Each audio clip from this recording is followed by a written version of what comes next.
দীর্ঘ ১২ বছর পর উৎসবমুখর পরিবেশে ভোট দিচ্ছেন চট্টগ্রামের ব্যবসায়ীরা। সর্বশেষ ২০১৩ সালে সিসিসিআই এর পরিচালক মণ্ডলীর নির্বাচনে ভোট দিয়েছিলেন তারা। এরপরের সব কমিটি গঠিত হয়েছিল বিনা প্রতিদ্বন্দ্বিতায়। ফলে এবারের নির্বাচনকে ঘিরে সাধারণ ভোটার ও ব্যবসায়ী মহলে ছিল অন্যরকম এক আমেজ। আজ সকাল ৯টা থেকে নগরের আগ্রাবাদস্থ ওয়ার্ল্ড ট্রেড সেন্টারে শুরু হয়েছে ভোট গ্রহণ, যা বিরতিহীনভাবে ৪টা পর্যন্ত চলেছে।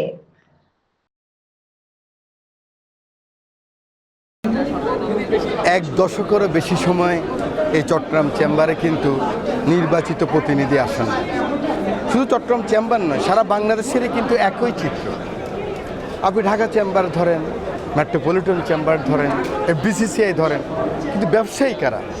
দেশের ইকোনমি হবে কীভাবে? বিজনেসম্যানেরা তার ফোরামে এসে যদি তার কথা বলতে পারে, সাধারণ বিজনেসম্যান, ক্ষুদ্র ব্যবসায়ী থেকে শুরু করে বড় শিল্পীপতি পর্যন্ত সকলকে নিয়ে কিন্তু চেম্বার, এই চেম্বার প্রতিনিধিত্বমূলক ছিলেন বাংলাদেশের জাতীয় রাজনীতির মতোই। জাতীয় রাজনীতি যেমন গণতন্ত্র ছিল না, চট্টগ্রাম চেম্বার কিন্তু মোস্ট পটেনশিয়াল চেম্বার, এবং ঢাকা চেম্বারের চেয়েও পটেনশিয়াল, যেহেতু এখানে চট্টগ্রাম বন্দর, এই বন্দরের উপরে নির্ভর করেছে সারা বাংলাদেশের ইকোনমি। সে কারণে আমি মনে করি এই যে যাত্রা শুরু হলো, ব্যবসায়ীদের গণতন্ত্রের যে যাত্রা শুরু হলো, এটা মোটামুটিতে আমার ভালোই লাগছে। সুন্দরবন চট্টগ্রাম যারা প্রভাবশালী ব্যবসায়ী সবাইকে তো দেখতেছি। আমরা চাইব সরকারকে ট্যাক্সেরও প্রয়োজন আছে, সেটা সহনীয় পর্যায়ে একটা ট্যাক্স দিতে হবে। ট্যাক্স, ভ্যাট অথবা বিভিন্ন প্রতিবন্ধক যেগুলো আছে সেগুলিকে সহজ করে মানুষ যেন সুস্থভাবে, ব্যবসায়ী যেন সুস্থভাবে ব্যবসা করতে পারে, এবং এই ব্যবসা করার মাধ্যমে এই যে সমাজের অর্থনীতিতে অবদান রাখতে পারে, মানুষের দ্রব্যমূল্যকে নিয়ন্ত্রণে রাখার মধ্যে চেষ্টা করতে পারে, এক্সপোর্ট ইম্পোর্ট অথবা আমাদের রপ্তানি বাণিজ্য, আমদানি বাণিজ্যগুলি সহজ করতে পারে, সেদিকে আমরা চাইব যে সরকার সহযোগিতা করুক। সেই সহযোগিতা দিলে আমার মনে হয় দেশের জনগণ উপকৃত হবে, শুল্কও আসবে এবং দেশ উপকৃত হবে।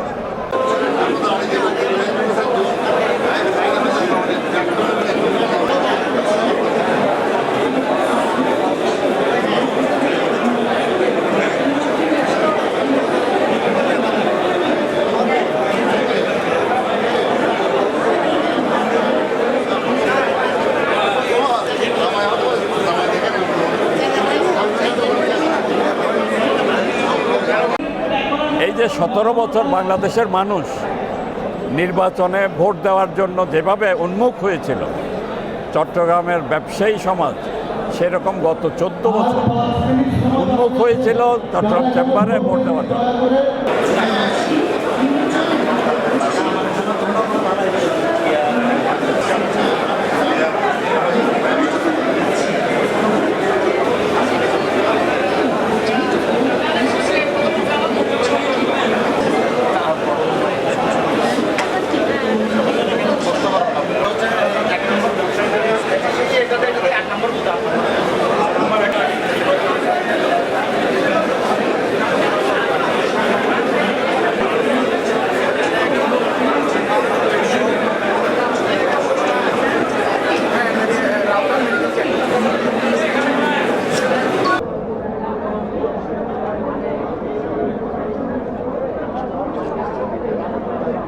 ধন্যবাদ আপনাকে। আমরা তো সকাল 9টা থেকে আইসা সুষ্ঠুভাবে ভোট দিচ্ছি, নিজেরাও দিচ্ছি এবং দিচ্ছে। হাতুরগঞ্জের ব্যবসায়ী হিসাবে আমি বলবো, হাতুরগঞ্জের ম্যাক্সিমাম ভোটার চলে আসছে ভোট দিতে। আসলে নির্বাচনী ওয়াদা আমরা আগে থেকে দিয়ে এসেছি। আমরা বাংলাদেশের, চট্টগ্রাম না শুধু, বাংলাদেশের ব্যবসায়ীদের স্বার্থ রক্ষার জন্য যা যা আমরা নির্বাচনী ওয়াদা আগে দিয়ে এসেছি, অনেক বিরাট ম্যানিফেস্টো আমাদের, ওগুলো সবে ওয়াদা পূরণ করার জন্য আমরা চেষ্টা করব। এবং সবচেয়ে বড় কথা হলো আমাদের অনেক, আজকে প্রায় এক যুগ পরে আমরা সুষ্ঠুভাবে, সুন্দরভাবে ভোট দিতে পারতেছি। দীর্ঘ সময় পর ইলেকশনটা হতে যাচ্ছে। আমরা চট্টগ্রামবাসী অনেক খুশি, ব্যবসায়ীরা বলতে গেলে অনেক খুশি, কারণ চট্টগ্রাম চেম্বার অফ কমার্স যে এমন একটা ট্রেড বডি যেটা সব ব্যবসায়ীদের জন্য কাজ করে, এবং অনেক দিন ধরে এখানে একটা ভালো নেতৃবৃন্দ ছিল না। তো আশা করি একটা ভালো নেতৃত্ব, ভালো একজন লোক আসলে আমরা, আমাদের ব্যবসায়ীরা সাপোর্ট পাবে। এবং আপনারা জানেন ব্যবসা কিন্তু অনেক কিছু ঢাকা কেন্দ্রিক হয়ে যাচ্ছে, এবং চট্টগ্রামকে এই সব আনার জন্য একমাত্র চট্টগ্রাম চেম্বারই পারবে। তো আমি আশা করি একটা ভালো ইলেকশন হোক, ভালো একটা বোর্ড আসুক, ভালো একজন শক্ত ক্যান্ডিডেট হোক, যে আমাদের চট্টগ্রামকে আরও এগিয়ে নিয়ে যেতে পারবে ইনশাআল্লাহ। আমাদের এই ভোটের মাধ্যমে একটা যোগ্য প্রতিনিধিত্ব নির্বাচিত হবে, যে প্রতিনিধির মাধ্যমে আমাদের ব্যবসায়ীদের যে চাওয়া পাওয়া, সেই চাওয়া পাওয়াগুলোকে বিভিন্ন জায়গায় যে ফর্মগুলো আছে, গভর্নমেন্টের যে অথরিটিগুলো আছে, সেগুলোকে তুলে ধরতে পারবে এবং সেগুলোকে দাবি আদায় করে আমাদের যে ব্যবসা বান্ধব পরিবেশ, সেই পরিবেশটাকে সুষ্ঠু এবং একটি ভালো ব্যবস্থাপনায় আমাদেরকে ব্যবসা করার সুযোগ তৈরি করে দেবে।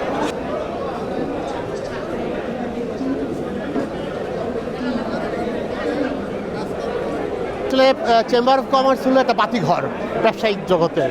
আমরা এতদিন বাতিঘর ছাড়া ছিলাম, আমাদের পাওয়ার হাউস ছিল না, আমরা খুব দিক শূন্য হয়ে ঘুরছিলাম। সুখের কথা শোনার অনেক মানুষ আছে, কিন্তু দুঃখের কথা শোনার মানুষ নাই।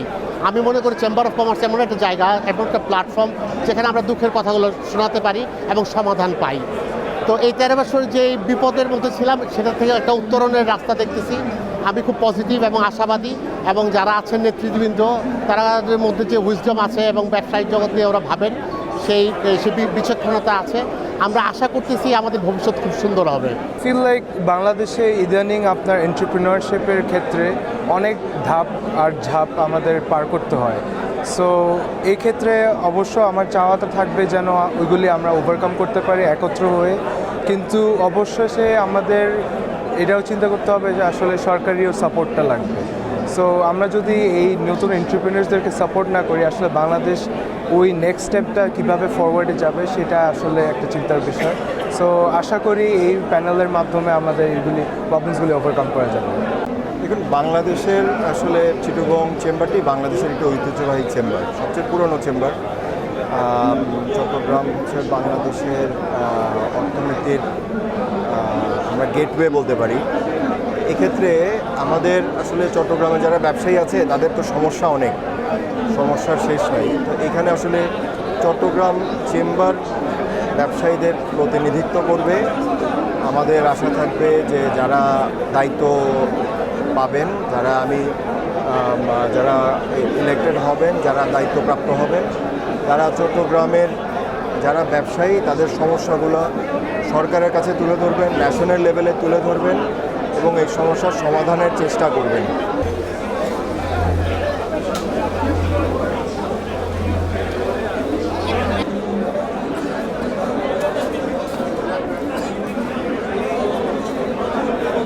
চট্টগ্রাম চেম্বার অফ কমার্সের আজকের এই যে ব্যবসায়ীদের অংশগ্রহণে স্বতঃস্ফূর্তভাবে যে নির্বাচন হচ্ছে, আগামী দিনে ব্যবসায়ীদের জন্য এটা একটি মাইলফলক সৃষ্টি হবে এবং ভবিষ্যতে আমরা যারা আছি, আমরা যদি নির্বাচিত হই, আমাদের লিডার আমির হক সাহেবের নেতৃত্বে এবং আমাদের হুমায়ুন ভাই, পাশাপাশি আমাদের এশিয়া গ্রুপের মালিক সালাম সাহেব সহ আমরা ওনাদের নেতৃত্বে ইনশাল্লাহ আগামী দিনের একটি আধুনিক চেম্বারের ইনশাল্লাহ নেতৃত্বে আমরা চট্টগ্রাম ব্যবসায়ীদের জন্য কাজ করে যাবো ইনশাল্লাহ। ভবিষ্যতে ইয়াং জেনারেশনকে ব্যবসার দিকে মুখী করা, ব্যবসামুখী করা, তারা যাতে কর্মসংস্থান সৃষ্টি করতে পারে, সেই লক্ষ্যে আমরা কাজ করে যাবো ইনশাল্লাহ। প্রশ্নটা ছিল নিত্য প্রয়োজনীয় জিনিস হয়ে গেছে। আগে একসময় লাক্সারি ছিল গাড়ি, এখন কিন্তু এটা অতীব প্রয়োজনীয় একটা যানবাহন। এটা ছাড়া কিন্তু আমরা চলা সম্ভব না। সেই গাড়িকে সহজলভ্য করা, আমরা যেমন এবার বাজেটও বলছি যে বয়স সীমা বাড়ায় দেওয়া, তাহলে আমরা কম মূল্যে ভালো গাড়িটা পাবো। আসলে আমাদের সত্যি কথা কি, চিটাগাং সবসময় অবহেলিত। আমি আশা করব আমাদের নতুন কমিটির মাধ্যমে চট্টগ্রামকে অনেক ভাইব্রেন্ট করবে। চট্টগ্রামে অনেক কিছু করার আছে। নতুন সভাপতি, সে অনেক অভিজ্ঞ, আমার মনে হয় সে চিটাগাংয়ের জন্য কাজ করবে। আমরা সবাই তাকে সহযোগিতা করব এবং অনেক দিন পরে সুন্দরভাবে ইলেকশন হচ্ছে, তার জন্য আমি কর্তৃপক্ষকে ধন্যবাদ জানাচ্ছি।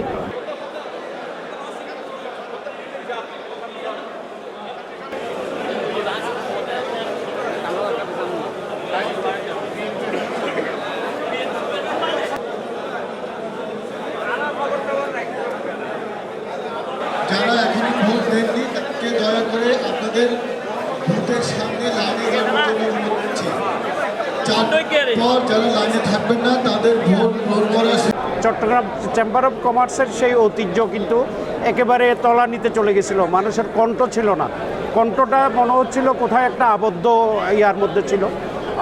এখন আমরা আশা করব সামনে যে নেতৃত্ব আসবেন, যদিও বা সবাইকে নিয়ে একসাথে হয় নাই, এটার একটা এফেক্ট আছে। তারপরও ভবিষ্যতে আমি আশা করব যারা নেতৃত্ব আসবেন সবাইকে নিয়ে, সব ব্যবসায়ী ভাইদেরকে নিয়ে যেমন কি ভবিষ্যতে চট্টগ্রাম চেম্বারের সেই ঐতিহ্যকে ফিরিয়ে আনে।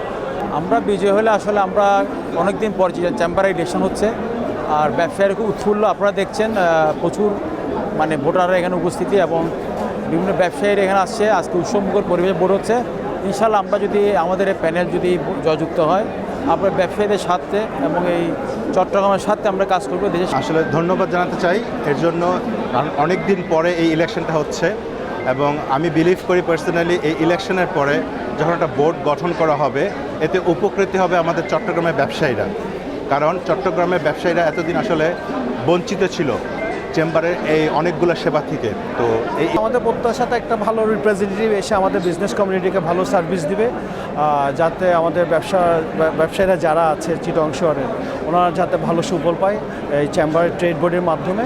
তো আমরা আশা করবো ভালো নেতৃত্বের মাধ্যমে আমাদের চিটগংকে ভালো সার্ভিস দেবো এবং ভালো যে ব্যবসায়ীদের যে সমস্যাগুলি আছে, বিশেষ করে আমাদের ঢাকা চিটগং হাইওয়েতে যে স্কেলটা আছে ওটার ব্যাপারে যদি চেম্বার থেকে কথা বলে যদি এটা অপারেশন করা যায় তাহলে আমাদের রেটটা তাহলে ভালো থাকবে। তাহলে আমরা প্রাইসগুলি সামঞ্জস্য রেখে আমাদের সবাই আমাদের চিটগংয়ের ব্যবসায়ীরা ভালো ওনাদের অধিকারটা নিশ্চিত হবে। এটা অনেক কিছুর এগিয়ে আমরা আজকে নির্বাচন হয়ে যাচ্ছে স্বতঃস্ফূর্তভাবে। চট্টগ্রামের প্রাণকেন্দ্র চট্টগ্রাম চেম্বার অফ কমার্সের আজকের এই যে ব্যবসায়ীদের অংশগ্রহণে স্বতঃস্ফূর্তভাবে যে নির্বাচন হচ্ছে, আগামী দিনে ব্যবসায়ীদের জন্য এটা একটি মাইলফলক সৃষ্টি হবে। না, আসলে চট্টগ্রাম চেম্বারের নির্বাচনটা মানুষের বরাবরই একটা উৎসাহ উদ্দীপনা থাকে, আর বিশেষ করে ব্যবসায়ী প্রতিনিধি ছাড়া চট্টগ্রাম চেম্বার দীর্ঘদিন ধরে চলছে এবং গত 1.5-2 বছর ধরে তো প্র্যাকটিক্যালি কোনো ব্যবসায়িক প্রতিনিধি ছিল না। তো যে জন্য এটা বহুল প্রত্যাশিত ছিল এই নির্বাচনটা। তা আমি আশাবাদী যে চট্টগ্রাম একটা ঐতিহ্যবাহী চেম্বার, সেই আলোকে এবং চট্টগ্রাম বন্দর দেশের অর্থনীতির প্রাণকেন্দ্র, সুতরাং বাংলাদেশের অর্থনীতিতে চট্টগ্রামের ভূমিকা অপরিসীম। সুতরাং আমি আশা করব যে চট্টগ্রাম চেম্বার তার পূর্বের অবস্থার থেকেও ভালো করবে। চট্টগ্রাম বাণিজ্যিক রাজধানী আজকে অনেক দিন যাবতই শোনা যাচ্ছে, কিন্তু কার্যকারিতা ততটা ফুটে ওঠেনি। আশা করা যায় যে সবাই যদি এগিয়ে আসে তবে আমাদের চট্টগ্রাম বন্দরকে ঘিরে অনেক কিছু করা সম্ভব এবং বাংলাদেশের উন্নয়নে এটা বিশেষ ভূমিকা রাখবে বলে আমি আশা করি। এরপরও একটা গ্রুপ বিভিন্নভাবে চেয়েছিল আজকের এই ভোটটাকে বানচাল করতে, বিভিন্নভাবে তারা হামলা করে এখানে এটাকে বন্ধ করার চেষ্টা করেছিল। শেষ পর্যন্ত আল্লাহর রহমতে আমরা ভোট করতে পেরেছি। এখানে আপনারা দেখতে পাচ্ছেন হাজার হাজার মানুষ, ভোটাররা এখানে উৎসবমুখর পরিবেশে ভোট দিচ্ছে। সবাই আনন্দিত, খুশি, আমরাও খুশি। এবং আমরা যদি নির্বাচিত হতে পারি অবশ্যই চেম্বারের যে ঐতিহ্য ছিল সেই ঐতিহ্য অনুযায়ী আমরা আমাদের এই চেম্বারকে এগিয়ে নিয়ে যাবো ইনশাআল্লাহ। আসলে দীর্ঘদিন ধরে আমি দেখেছি এটাকে কোনো ইলেকশনের আওতায় ছিল না, যেহেতু চট্টগ্রাম হচ্ছে বাণিজ্যিক রাজধানী। এইখানে ওয়ার্ল্ড ট্রেড সেন্টারটা হওয়ার পর থেকে এই যে অব্যবস্থাপনার কারণে আমরা অনেক পিছিয়ে গেছি।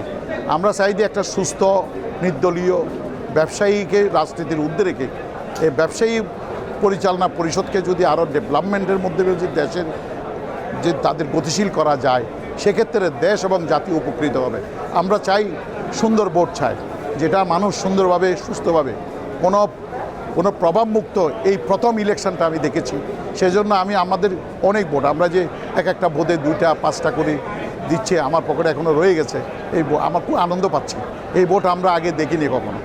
বাণিজ্যিক রাজধানী বলতে যেগুলো বোঝায় অনেক কিছুর হেড অফিস কিন্তু ওই বাণিজ্যিক রাজধানীতে হয়, যেগুলো ব্যবসার সাথে জড়িত, যেমন ব্যাংকের হেড অফিস, আইপির হেড অফিস, বিভিন্ন ট্যাক্সের হেড অফিস, অনেক কিছু এগুলা যে যেগুলো ব্যবসার সাথে রিলেটেড, সেগুলো যেখানে বাণিজ্যিক রাজধানীও সাধারণত সেগুলো সেখানেই থাকে।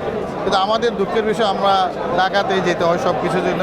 আমি আশা করব যে বাণিজ্যিক রাজধানী বলতে যেটা বোঝাই সেটার জন্য যত কিছু করণীয় আছে এই চেম্বারের মাধ্যমে সব কিছু ইনশাআল্লাহ আমরা এবং খাতুনগঞ্জ ট্রেড অ্যাসোসিয়েশন সহ সবাই মিলে এটা বাস্তবায়ন করব।